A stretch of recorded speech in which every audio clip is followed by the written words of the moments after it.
है कोई भी बाबा साहब के विरोध में सीधे सीधे नहीं बोल सकता है। ये हिम्मत किसी में नहीं है, ये बाबा साहब का व्यक्तित्व है।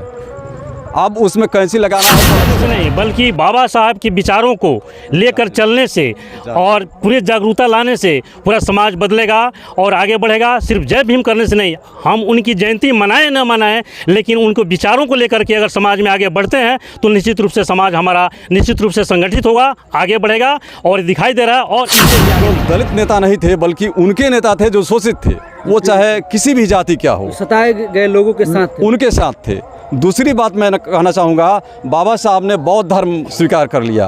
कई बार प्रश्न उठता है कि बाबा साहब ने बौद्ध धर्म क्यों स्वीकार किया। बाबा साहब समानता में विश्वास करते थे। एकता एक अलग चीज़ है और समानता एक अलग चीज़ है।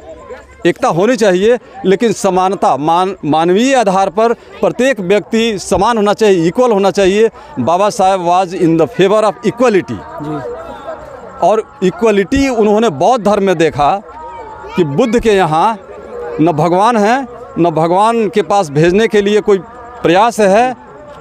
सारे मनुष्यों को एक बराबर माना जा रहा है। इस आधार पर बाबा साहब ने बौद्ध धर्म स्वीकार किया। और समाज में समानता का अधिकार बाबा साहब अपने समाज के लिए नहीं, सर्व समाज के लिए किए हैं। ऐसा नहीं है कि वो महादलित दलित के लिए किए हैं। समान जाति के लोग भी हैं, इनको पढ़े हैं तो ज्ञान मिला है।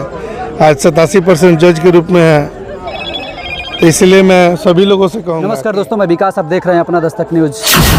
अभी हम बाबा साहेब की 133वीं जयंती भिट्ठी पंचायत के गोरियाकोटी प्रखंड में मनाई जा रही है। बहुत धूमधाम से मनाई जा रही है। उसी क्रम में हम लोग उपस्थित हैं और जानेंगे कि वाकई में बाबा साहेब के देन की वजह से कितना बदलाव हुआ है और बाबा साहेब के विचारों का कितना लोगों में अमल हुआ है। जय भीम के नारे लगाने वाले तो हज़ारों मिल जाएंगे, लेकिन बाबा साहेब के विचारों पर चलने वाले लोग कितने मिलेंगे, इसी मुद्दे पर हम बातचीत करेंगे। सर, सबसे पहले तो आपको स्वागत है। Thank you. क्या कुछ कहिएगा बाबा साहेब के विचारों में पहले और अभी में कितना बदलाव हुआ है? उनके विचार कितना लोगों तक बहुत गया है। और जयंती जब मनाई जा रही है तो इसके माध्यम से भी बाबा साहब के विचार धीरे धीरे लोगों तक जा रही है। बात है। अच्छा, क्या कहिएगा सर, विश्व में सबसे अधिक मूर्तियाँ तथागत बुद्ध की बनती है और सबसे अधिक मूर्तियाँ तोड़ी जाती है तो डॉक्टर भीमराव अंबेडकर की, आखिर क्यों? बाबा साहब सामाजिक परिवर्तन के एक प्रतीक के रूप में थे और स्पेशली उन लोगों के परिवर्तन के पक्षधर थे जो वंचित थे, किसी रूप में शोषित थे। और वहाँ एक तो मैं दो बात कहूँगा कि उनको दलित नेता बना दिया गया, जबकि बाबा साहब उनके पक्ष में खड़े थे जो किसी न किसी रूप में शोषित और दलित थे। एक बात बता रहा हूँ, सबसे पहले हिंदुस्तान में बाबा साहब थे जिन्होंने महिलाओं के अधिकार की बात की। बतौर कानून मंत्री उन्होंने हिंदू कोड बिल लाया जिसमें महिलाओं को बराबरी का हक दिया गया था पैतृक संपत्ति में। बहुत सारे तत्कालीन कांग्रेस नेता या अन्य नेताओं ने उसका विरोध किया, जिसके वजह से वह पार्लियामेंट में बिल पास नहीं हो पाया। बाबा साहब नाराज़ होकर के मंत्री पद से इस्तीफा दे दिया। बाद में नेहरू जी के प्रयास से कुछ मॉडिफिकेशन के साथ वो बिल पास हुआ 1956 में। ये बात समझाने की ज़रूरत है कि बाबा साहब केवल दलित नेता नहीं थे बल्कि उनके नेता थे जो शोषित थे, वो चाहे किसी भी जाति क्या हो, सताए गए लोगों के साथ थे। उनके साथ थे। दूसरी बात मैं कहना चाहूँगा, बाबा साहब ने बौद्ध धर्म स्वीकार कर लिया। कई बार प्रश्न उठता है कि बाबा साहब ने बौद्ध धर्म क्यों स्वीकार किया। बाबा साहब समानता में विश्वास करते थे। एकता एक अलग चीज़ है और समानता एक अलग चीज़ है। एकता होनी चाहिए लेकिन समानता मानवीय आधार पर प्रत्येक व्यक्ति समान होना चाहिए, इक्वल होना चाहिए। बाबा साहब was in the favour of equality, और इक्वलिटी उन्होंने बौद्ध धर्म में देखा कि बुद्ध के यहाँ न भगवान है, न भगवान के पास भेजने के लिए कोई प्रयास है। सारे मनुष्यों को एक बराबर माना जा रहा है। इस आधार पर बाबा साहब ने बौद्ध धर्म स्वीकार किया। अच्छा, बाबा साहब का दिया हुआ आरक्षण को सरकारें, कोई भी सरकारें हो, चाह रही है कि प्राइवेटाइजेशन करके बाबा साहब के रिजर्वेशन को जीरो कर दिया जाए। क्या वाकई में सरकारें बाबा साहब का दिया हुआ आरक्षण पर घात कर रही है? ये घात तो कर रही है, सीधे सीधे नहीं, अप्रत्यक्ष रूप से। तो क्या आरक्षण रहेगा लेकिन आरक्षण का लाभ नहीं मिलेगा।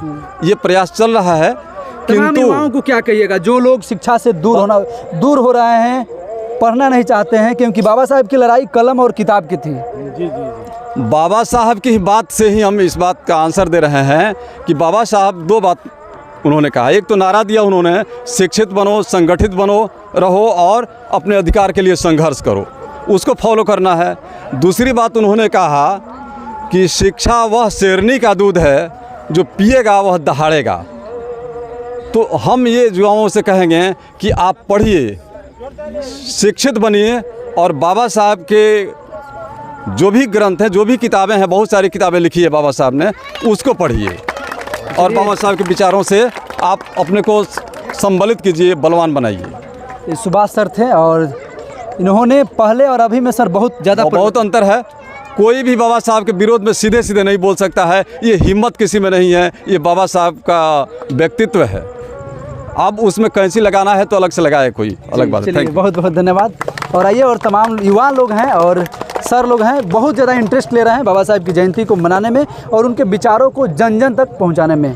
क्या वाकई में समाज बदल रहा है, बाबा साहब के लोग बदल रहे हैं? ये दिखावा है कि लोग वाकई में बदल रहे हैं? नहीं, दिखावा कैसे है? वाकई में बाबा साहब के विचारों के जान करके, उनको प्रसारित करके लोगों में बदलाव आ रहा है और निश्चित रूप से समाज इनके पद चिन्हों पर चल करके पूरे समाज को एक संगठित और सुशिक्षित करने का प्रयासरत है और दिखाई दे रहा है। जय भीम करने से समाज बदलेगा कि बाबा साहब के विचार और एजुकेशन, कलम, कॉपी, किताब लेने से? बिल्कुल, जय भीम करने से नहीं, बल्कि बाबा साहब के विचारों को लेकर चलने से और पूरे जागरूकता लाने से पूरा समाज बदलेगा और आगे बढ़ेगा। सिर्फ जय भीम करने से नहीं, हम उनकी जयंती मनाएं न मनाएं, लेकिन उनको विचारों को लेकर के अगर समाज में आगे बढ़ते हैं तो निश्चित रूप से समाज हमारा निश्चित रूप से संगठित होगा, आगे बढ़ेगा और दिखाई दे रहा है और इससे भी आगे दिखाई देगा। जो महिलाओं अपने बच्चों को समय से विद्यालय नहीं भेज रही हैं, तमाम उन लोगों को क्या कहिएगा? निश्चित रूप से उन महिलाओं को, हम युवाओं को, सारे लोगों को जागृति पैदा करनी होगी, उनको समझाना होगा कि जब शिक्षा ही अगर ऐसी शस्त्र है जिसको पा करके हम समाज को अपना हक वसूल पा सकते हैं और आगे बढ़ सकते हैं। परिचय सर अपना दे दीजिए। मैं चंदेश्वर भगत, मैं शिक्षक हूं और बाबा साहब के विचारों को निश्चित रूप से दूर दूर तक फैलाने का काम करता हूं और जीवन प्रति इनके विचारों को आगे बढ़ाने में काम करता रहूँगा।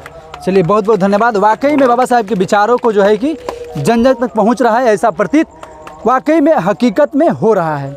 और तमाम युवा लोग हैं, आइए आइए ना इधर, क्या कुछ कहिएगा? वाकई में परिवर्तन हो रहा है, आप लोग परिवर्तन ला दिए हैं। बिल्कुल परिवर्तन हो रहा है। क्या कौन कौन सी कठिनाइयों का सामना भी करना पड़ता है, क्योंकि बाबा साहब का नाम लेना भी अपने आप में कठिनाई है? हाँ, वो कठिनाई तो है ही, कहीं कि मनवादियों को डर लगता है ना भीमराव अम्बेडकर से, इसलिए मतलब थोड़ा कठिनाई है। अच्छा, आप लोग को डर नहीं लगता है? हम लोग क्यों डरेंगे भाई, हम लोग तो उसी समाज से आते हैं, तो डर किस बात का है? अच्छा, चलिए देखिए, वाकई में ये बाबा साहब की नस्लें हैं, डरने वाली नहीं है, क्योंकि बाबा साहब का संविधान उनके साथ है और उन विरोधी लोगों का भी साथ है।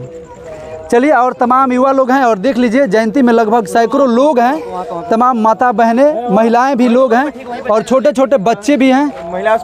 हाँ, और आइए महिलाओं से भी हम कुछ प्रतिक्रिया जानते हैं कि वाकई में क्या परिवर्तन हुआ है। इनसे क्या कुछ कहिएगा? बाबा साहब की विचार आगे जन जन तक पहुंच रहा है जी। कितना आप लोग आगे बढ़ा रहे हैं बाबा साहब की? महिलाओं में कितना? मतलब हम अपने तरफ से तो बहुत कोशिश कर रहे हैं कि हम लोग आगे बढ़े और काफ़ी परिवर्तन भी हुआ है हम लोगों में।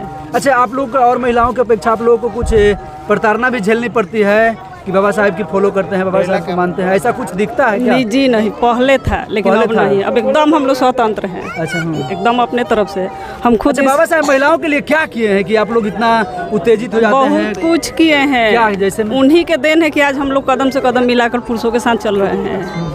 हम खुद ही यहाँ भीटी पंचायत के विकास मित्र हैं। अच्छा, चलिए, तो ये विकास मित्र थे और तमाम महिलाएं और तमाम बच्चे, आप लोगों में कितना परिवर्तन हुआ है बाबा साहब को लेकर के? सबसे पहले आप लोग आए हैं, आप लोग को जय भीम। जय भीम। परिवर्तन ही देखिए कि हम हर साल हम चाहते हैं कि हमारा समाज का छोटा छोटा बच्चा आने वाले भविष्य में बताना ना पड़े कि बाबा साहब कौन थे, क्या किए हैं। इसीलिए हर साल अपना समय का एक समय के कतरा जोड़ कर हर साल व्यवस्थित करता हूँ। ये मेरा ये व्यवस्था किया है, हर एक परिवार से चंदा लेकर यहाँ पे ऑर्गेनाइज किया हूँ इस एथी को व्यवस्था को। और इसीलिए एजुकेशन पर कितना आप लोग फोकस करते हैं? छोटे छोटे बच्चे हैं, उन लोगों में कितना देखिए, जागृति, क्योंकि बाबा साहब का मूल मंत्र यही था। हाँ हाँ, शिक्षित करो, बिल्कुल संगठित बिल्कुल करो बिल्कुल और संघर्ष करो। हम लोग जिस कमेटी कास्ट से आते बिलोंग करते हैं, जिस समाज से बिलोंग करते हैं, उस समाज आर्थिक रूप से बहुत पिछड़ा है। आज मैट्रिक के बाद, इंटर के बाद आज परिवार सोचना पड़ता है कि आगे के जो हायर एजुकेशन है वो किस तरह बच्चे को दिया जाए। अब बहुत से परिवार 99% परिवार रहता है कि जो 12वीं के बाद अपने बच्चों को पलायन करना पड़ता है 2-4 रुपये कमाने के लिए। तो ये सब एजुकेशन ही है। मैं चाहता हूँ कि मतलब अधिक से अधिक लोग एजुकेट हो हमारे मोहल्ले का, हमारे समाज का, कि यहाँ से पलायन ना करना पड़े, अच्छी नौकरी मिल जाए। क्या कहिएगा, बाबा साहेब तमाम लोगों के लिए कितना योगदान दिए कि आप लोग और तमाम वर्ग के लोगों ने बाबा साहब का जयंती मनाने पर आप लोग मतलब कि बहुत ज़्यादा इंटरेस्ट ले रहे हैं? दस्तक न्यूज में जितने भी लोग उपस्थित हैं, मैं तहे दिल से धन्यवाद देना चाहता हूं। आज बहुत खुशी की बात है कि बाबा साहब का जयंती मनाया जा रहा है, और जो बाबा साहब का जयंती मनाया जा रहा है बड़ी खुशी की बात है। और बाबा साहब के बारे में क्या बताना, ये तो हमारे पूर्वज से लेकर अभी तक हम लोग भी बाबा साहब के बताए हुए राहों पे चल रहे हैं। और मैं यहाँ पे उपस्थित जितने लोग हैं, जितने भी मेरे सहपाठी हैं, दोस्त मित्र हैं, मैं उनसे कहूँगा कि जय भीम नहीं, बाबा साहब के विचारधारों पर ज़्यादा ध्यान दिया जाए और उनसे सीखा जाए कि हमारा समाज, हमारा परिवार, सबसे ज़्यादा बाबा साहब ने शिक्षा पे फोकस किया कि जितने भी दलित लोग हैं, महादलित लोग हैं, जो पिछड़े लोग हैं, उनको हक दिलाया जाए और समाज में समानता का अधिकार। बाबा साहब अपने समाज के लिए नहीं, सर्व समाज के लिए किए हैं। ऐसा नहीं है कि वो महादलित दलित के लिए किए हैं, समान जाति के लोग भी हैं, इनको पढ़े हैं तो ज्ञान मिला है। आज 87% जज के रूप में है। तो इसलिए मैं सभी लोगों से कहूँगा कि जयंती हर साल मनाया जाए और बाबा साहब की जय भीम नहीं, विचारधाराओं पे हम उनके बताए हुए राह पे चलें और हम लोग और हमारी समाज और समानता का अधिकार लें। बहुत बहुत धन्यवाद आपको। क्या कहिएगा, बाबा साहेब के विचारों में पहले और अभी में कितना बदलाव हुआ है? मतलब कि लोग कितना फॉलो किए हैं उनके विचारों को? पहली बात तो यह है कि बाबा साहब 26 जनवरी 1956 को संविधान लागू किए। उस दिन से हमारे भारतवर्ष में जितने भी तबके के लोग हैं एक समान हो गए।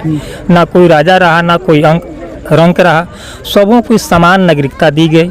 और बाबा साहब कहा करते थे कि शिक्षा रूपी शेरनी का जो दूध पिएगा वो शेरों की तरह दहाड़ेगा। तो आए दिन हम समाज में देखते हैं कि खास करके महाराज जाति के लोगों में जो शेड्यूल कास्ट से बिलोंग करते हैं, उन लोगों में शिक्षा की जागरूकता आई हुई है, लोग बच्चे पढ़ रहे हैं। हम यही कहेंगे कि आज के युग में जो भी गर्जियन है, जो भी यहाँ पे सज्जन लोग उपस्थित हैं, अपने बच्चों को अधिक से अधिक शिक्षित बनाएं। चलिए, बहुत बहुत धन्यवाद। अभी हम लोग भिट्ठी पंचायत में थे और गोरियाकोटी प्रखंड में, और बाबा साहेब की 133वीं जयंती मनाई गई, बहुत धूमधाम से मनाई गई। आप देख रहे थे अपना दस्तक न्यूज़। कैमरामैन सहयोग के साथ मैं विकास, धन्यवाद, आभार।